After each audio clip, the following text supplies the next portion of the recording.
I've been a FedEx ground driver for 5 long years now, and I thought I had seen it all. From unpredictable weather to demanding schedules, the job wasn't for the faint of heart. It was a typical Tuesday morning, and I was loading up my trusty FedEx van with packages of all shapes and sizes. The familiar hum of the engine filled the air as I set out on my daily route. The sun had barely begun to rise, casting long shadows across the quiet streets. My first few deliveries went off without a hitch. People expect their packages to arrive on time, and I took pride in my punctuality. As the day wore on, though, things took a strange turn. I had just pulled up to a quaint suburban home to drop off a rather large package when I noticed something unusual.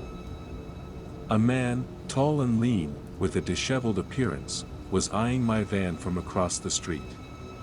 He had a sinister look in his eyes.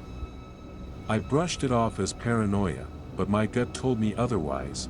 I made the delivery and returned to my van, but that unsettling feeling lingered.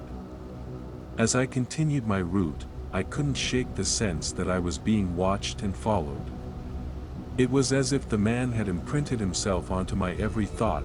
Hours passed, and the sun began its descent, casting an eerie orange glow over the neighborhood. I had almost forgotten about the strange man when, at the next stop, the unthinkable happened. I had just parked my van, ready to make another delivery, when I heard the roar of an engine. I turned to see the same man from earlier, now behind the wheel of my FedEx van.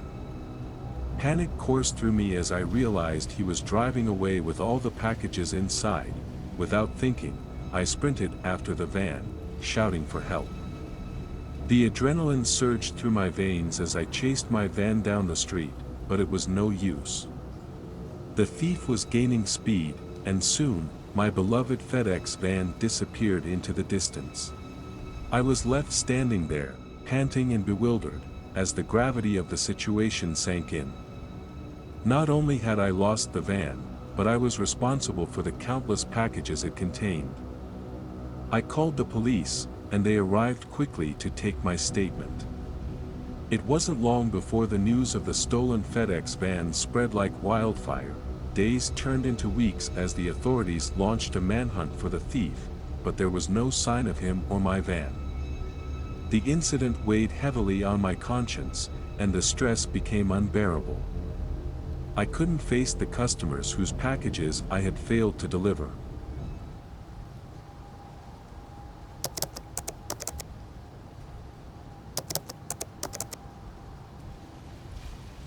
I remember it like it was yesterday, even though it happened about a year ago. I was expecting a package from FedEx, and I was eagerly waiting for it. You know how it is when you order something online, you track the package every hour, like it's Christmas morning. So, there I was, sitting by the window, peeking through the curtains every few minutes, hoping to see that white FedEx truck pull up. Hours seemed like days, and my anticipation grew with each passing moment. Finally, I saw it. The FedEx truck was parked right in front of my house. I rushed to the front door, excitement pumping through my veins. The FedEx driver, a stout man with a scruffy beard, hopped out of the truck, carrying a small package. I greeted him with a friendly smile and thanked him for delivering my package, but something seemed off about him. He looked visibly upset, his brows furrowed, and his eyes filled with frustration. He handed me the package, and I couldn't help but notice that it looked a bit battered. The cardboard was torn in places, and there was a strange stain on the side. As I opened the package, my heart sank. It was supposed to contain a brand new laptop I had ordered, but what I found inside was a used coffee maker. It was like a cruel joke, and I couldn't believe my eyes. I showed the driver the contents and told him there must be some mistake. His frustration turned into anger. And he snapped at me, saying that he had had enough of people complaining about their packages. He accused me of trying to scam FedEx, saying that I probably swapped the laptop with the coffee maker and was now trying to get a free laptop. I was shocked and tried to explain that I hadn't tampered with the package, but he wasn't listening.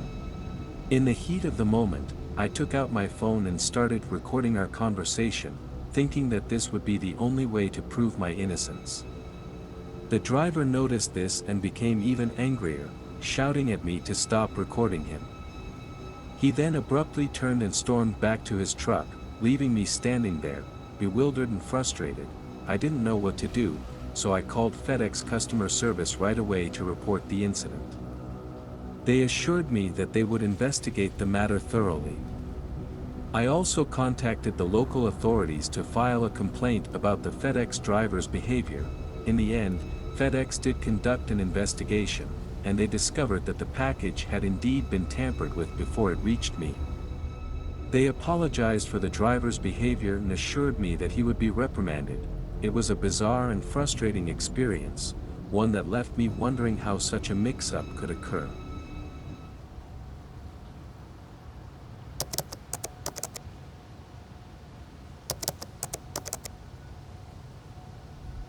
I reckon I gotta share what happened to me a few weeks back. I'm just a FedEx delivery driver, ain't nothing special about my job. But this one night, it went real bad, and I gotta get it off my chest. It was a regular night, dark as heck, and I was just doing my deliveries, like always. I pulled up to this house, lights were off, and it felt kinda eerie, but I thought nothing of it. I grabbed the package and stepped out of my truck. I'm standing at the front door, trying to ring the bell, when I heard something. A rustling in the bushes nearby made me jump a bit, but I brushed it off as some critter or wind. That's when I saw them, a group of fellas, masked up, creeping towards me. My heart starts racing, and I thought about hightailing it to my truck, but I'm stubborn like that.